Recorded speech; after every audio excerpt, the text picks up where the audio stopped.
So we have linear and absolute value inequalities, which is our section 1.7. So a lot of this, or some of it at least, will be a review of what you've done before. Some of it you may not remember, so there may be some new things in here as well.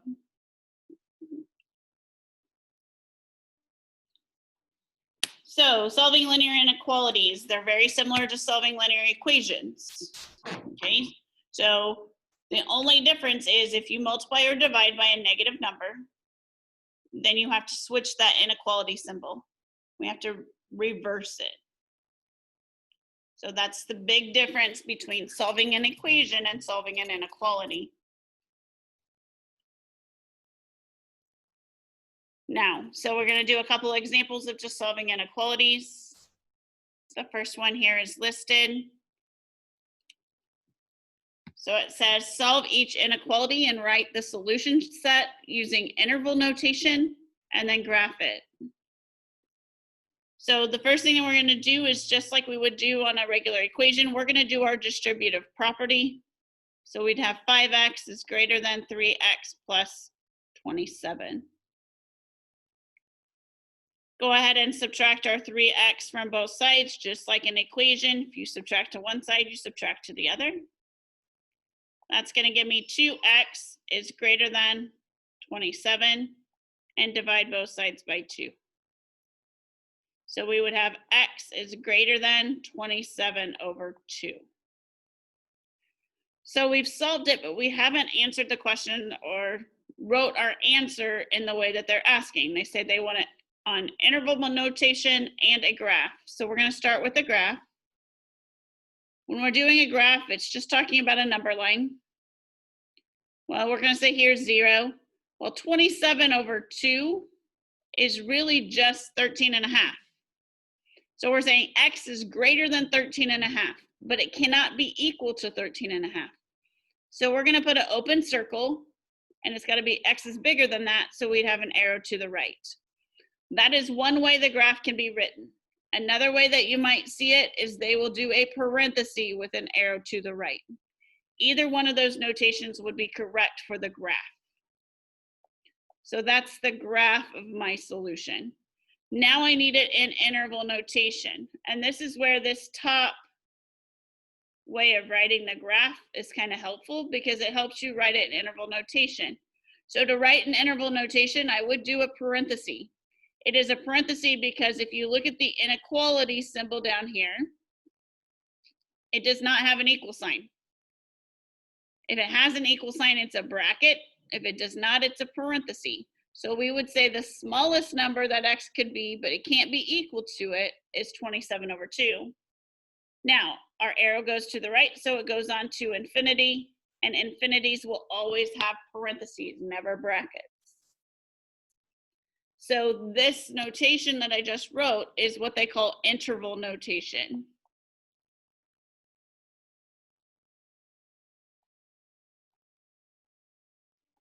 So interval notation.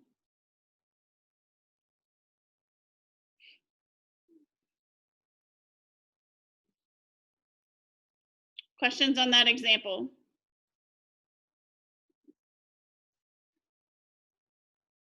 So we're going to solve another one. Again, we still want interval notation and we want a graph. So there are two things that we're going to have to do. Now, if you're looking at this inequality, it's a little different than the last one. We have fractions, but just like when we dealt with fractions with equations, we want to get rid of those fractions. So we're going to multiply by the common denominator, which in this case is 6. If you multiply it through, that's going to give me a 3x plus 24 is less than or equal to 6 times 1/3, or 1/3 of 6 is just going to give me a 2. So I have 2x minus 30. Be very careful and always make sure that you're multiplying those constant values by that number as well. Now we have to solve, so we're going to subtract our 2x from both sides. So I would have x plus 24 is less than or equal to a negative 30. So we're trying to get x by itself. we're going to subtract our 24.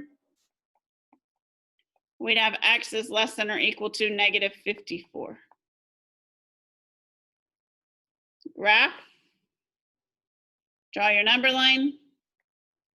We're going to say zeros over here. We're going to put negative 54 right here. This time it does have an equal sign, so that is a closed circle. X is less than that, arrow to the left. Now, if we were doing parentheses, we aren't going to use a parenthesis, we'd use a bracket, so it would be a closed bracket with the arrow to the left. Again, either one of those notations would be fine. Now, we also have to do our interval notation.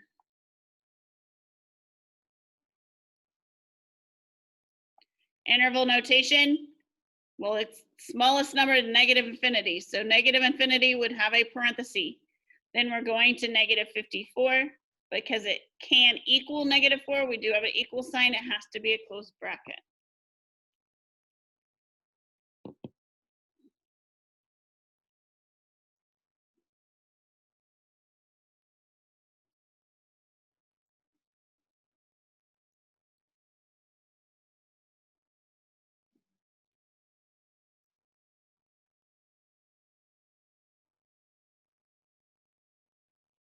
Questions on the first two examples?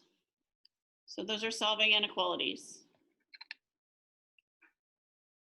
The next topic is solving compound inequalities. Compound inequalities is just kind of putting some simple inequalities together.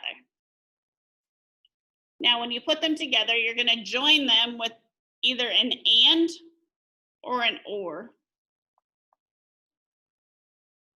Now, when we talk about and is the intersection, or sometimes they just say the overlap. The symbol that they use sometimes for and, it's like an upside down U. For or, that is our union. And the symbol that they do that looks like a U.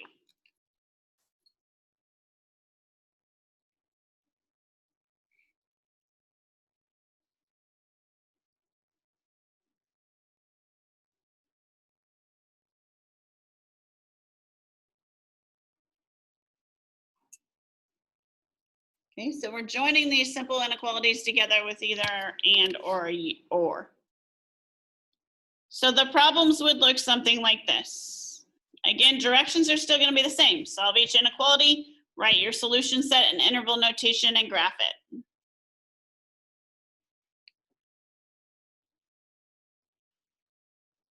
But in this case, we're going to have to solve more than one for one question. So this is an and we have two separate equations that we're going to have to solve individually. So we're going to solve this one on the left first, which is 5 is greater than 8 minus x. So we have to solve it for x. I'm going to subtract 8 from both sides. So I'd have negative 3 is greater than negative x. Now I want x by itself, so I'm going to divide by negative 1. Be careful here though, because if you divide by that negative, that inequality symbol must switch. So then we get x is greater than 3, or 3 is less than x. We have to solve the other as well. Subtract 1 from both sides. We get 0.5x is less than 3. Divide both by 0.5. We get x is less than 6.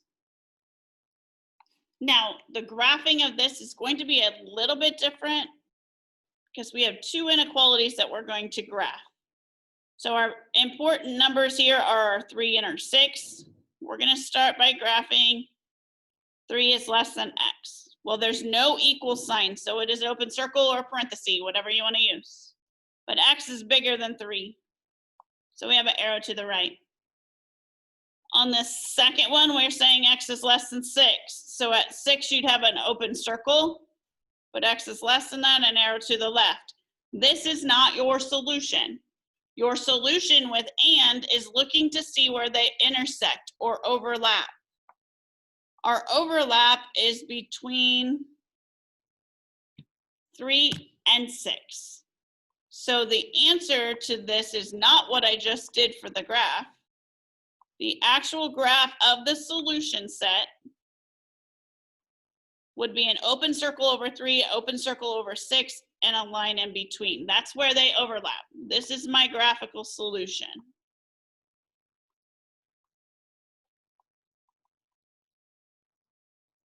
Okay, this is like our work that we did to get there. Now, the last thing we have to do then is our interval notation. So because we have open circles, they are not equal to those values. We would have a parenthesis 3, 6 with a parenthesis.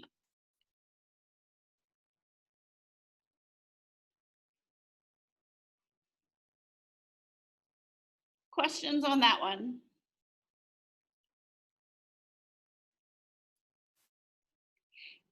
All right, so going to question 2, again, we have fractions, it's an and. So we have to solve each one individually. So we're going to multiply by that common denominator. We're gonna multiply by 2. That's gonna give me 2x plus 5 is less than or equal to 4. 2x is less than or equal to -1. Divide by 2, x is less than a -1/2. Or less than or equal to, sorry.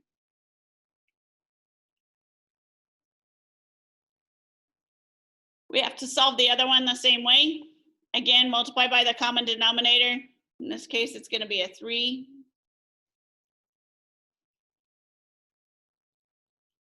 That's going to give me 2x plus 1 is less than or equal to 3 times 0 is just going to give me a 0.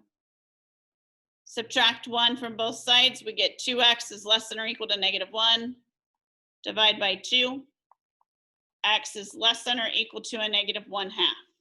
What you'll notice on this problem is that these two things that we got are exactly the same. So when we do our graph, the graph would be exactly the same. So they will always overlap. So if we think this is 0, this is -1, we would have a closed dot at a -1/2 with an arrow to the left.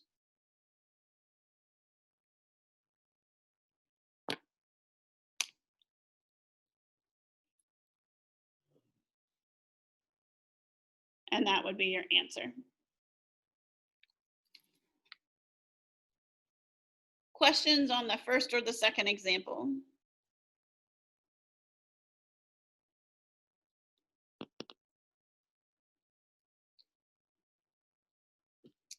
So here's a couple more examples of and. So again, we're dealing with fractions. So it's very similar to the previous question. Please go ahead and try question number 3.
Okay, so let's start with the one on the left.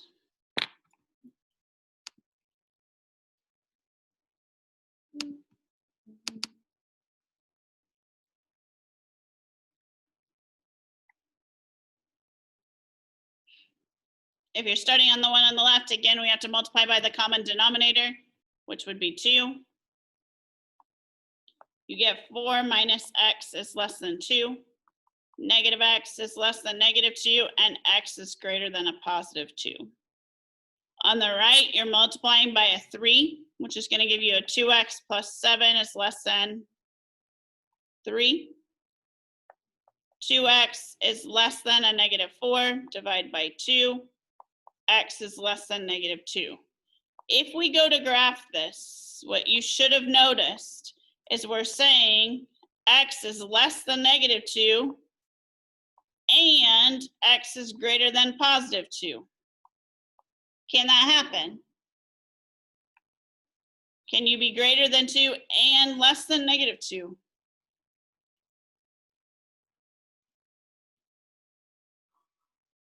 No, it can't happen. So there is no solution to this one.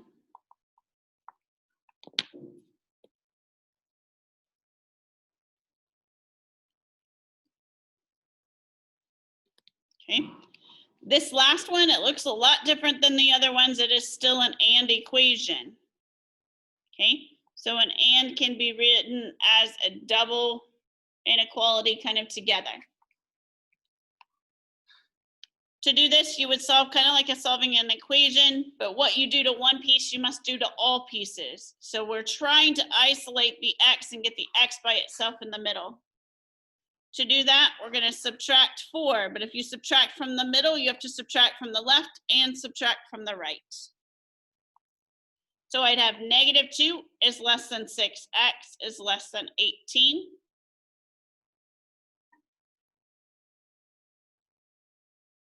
Then we're going to divide everything by 6. So I'd have a negative 1/3 is less than x is less than 3. Again, this is interval notation. Or sorry, this is inequality notation.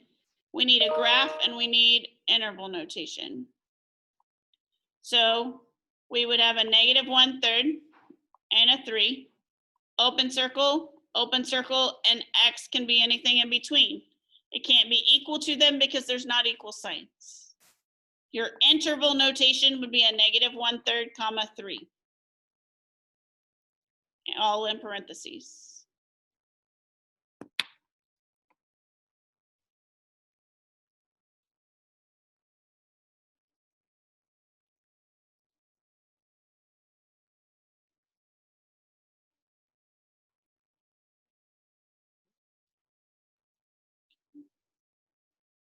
Questions on either of these examples?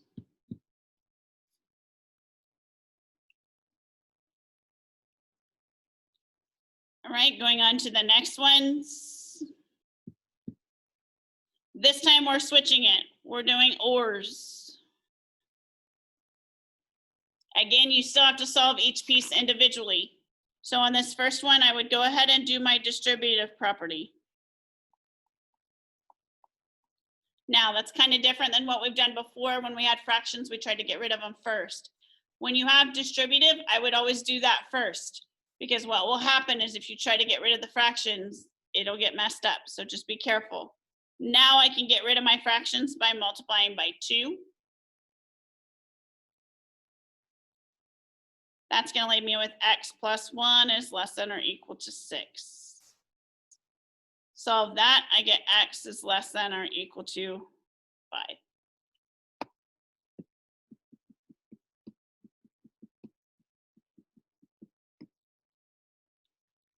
On the right-hand side, I'm going to subtract 7 from both sides. I'd have negative 7 is less than negative x. Divide by a negative 1. We'd have 7. Switch your inequality symbol is greater than x. Now, this time we're dealing with an OR. So we're going to graph this. Again, we need a 5, and we need a 7. It says x is less than or equal to 5. That's a closed circle or a bracket with an arrow to the left. X is less than or equal to that. But it also says x is less than 7. So that would be an open circle with an arrow to the left.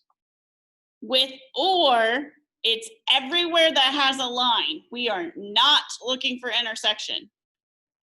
Okay, so or is every possible solution that would satisfy either equation. So our actual graphical solution for this would be open circle at 7 with an arrow to the left.